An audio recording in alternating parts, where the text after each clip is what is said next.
Nigeria plans to build a 38-kilometer megaproject.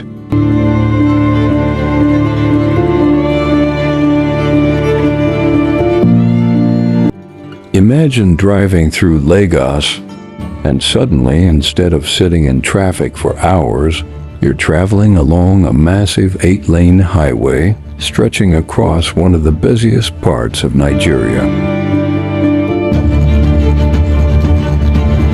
Now imagine that this highway includes a bridge crossing approximately 4.5 kilometers of Lagos Lagoon. It would connect the Lagos Island and Lekki axis toward Ikorodu and form one of the biggest transportation projects ever proposed in Lagos. A planned 38-kilometer transportation corridor that could completely change how people move around Lagos. But there is one problem. Despite years of planning, redesigns, and negotiations, the bridge still hasn't been physically built. So why has a project this important taken so long? How would engineers actually build a massive bridge across Lagos Lagoon? And if it is finally completed, what could it mean for the future of Lagos?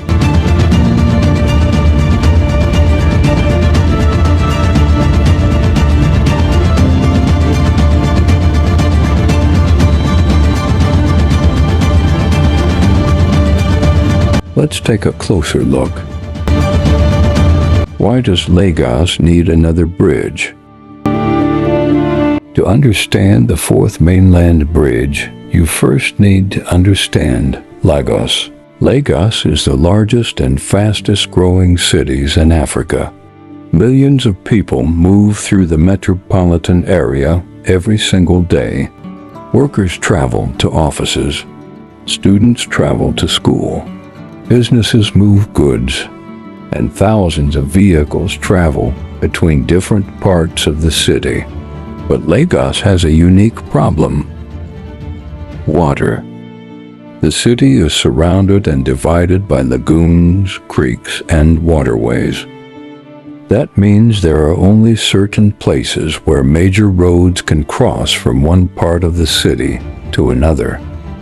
And when millions of people depend on the same routes, traffic becomes almost unavoidable. This is why Lagos already has several major bridges connecting different parts of the metropolitan area.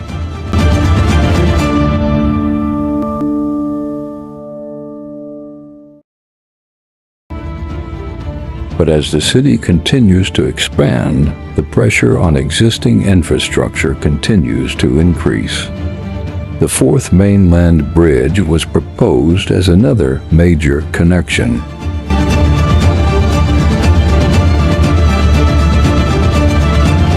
Instead of forcing even more traffic onto existing routes, the new corridor would create another way to move between the Lagos Island and Lekki areas and communities toward Ikorodu. And that's where this project becomes interesting.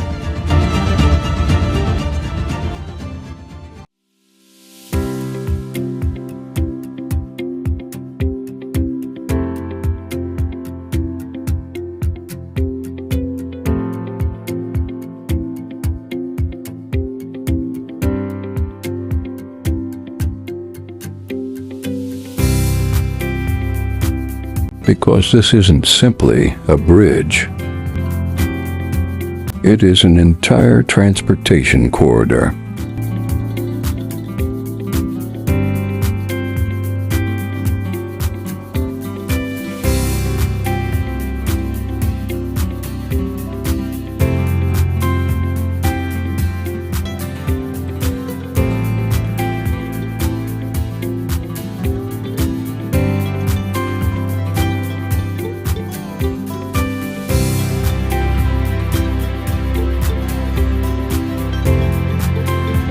Now let's get to the engineering.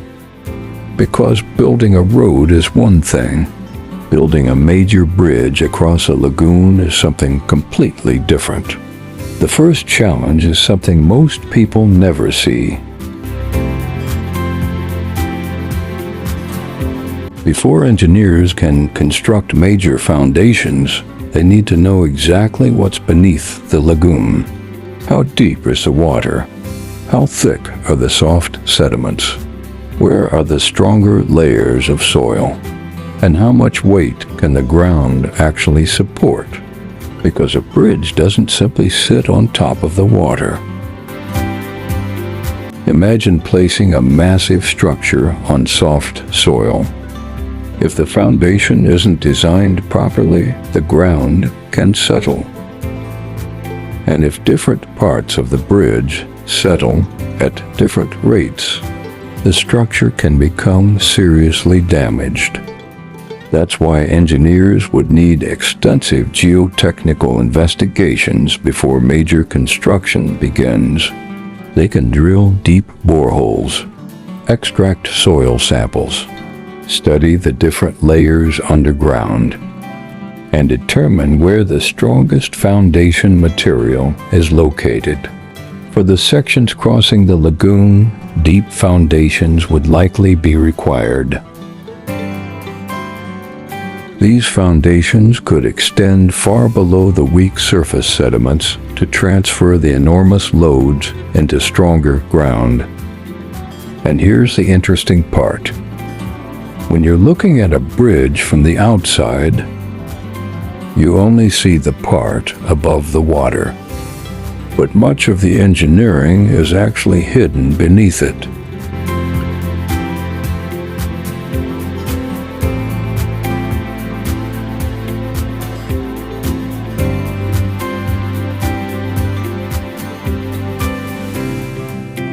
Now imagine construction finally begins. How do you build a massive bridge in the middle of Lagos Lagoon? You can't simply drive ordinary construction trucks into the water. Instead, construction would require specialized marine equipment. Large barges could transport materials and heavy machinery. Floating work platforms could allow cranes and drilling equipment to operate over the lagoon. And specialized drilling equipment could be used to create deep foundations.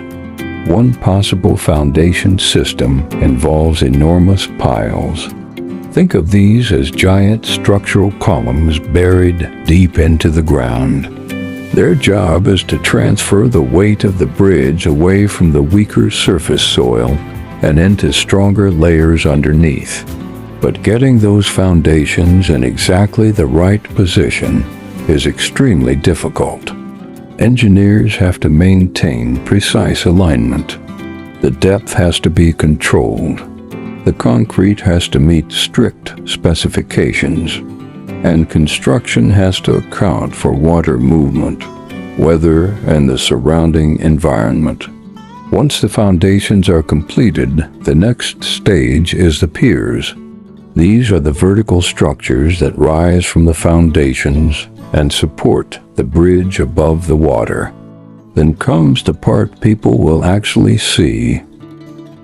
Large structural components can be manufactured and transported to the construction area. Depending on the final engineering design, sections could be lifted into position using heavy cranes or installed using specialized bridge launching equipment. One section at a time, one span at a time, the bridge slowly begins to appear. And eventually, the separate sections become one continuous roadway stretching across the lagoon.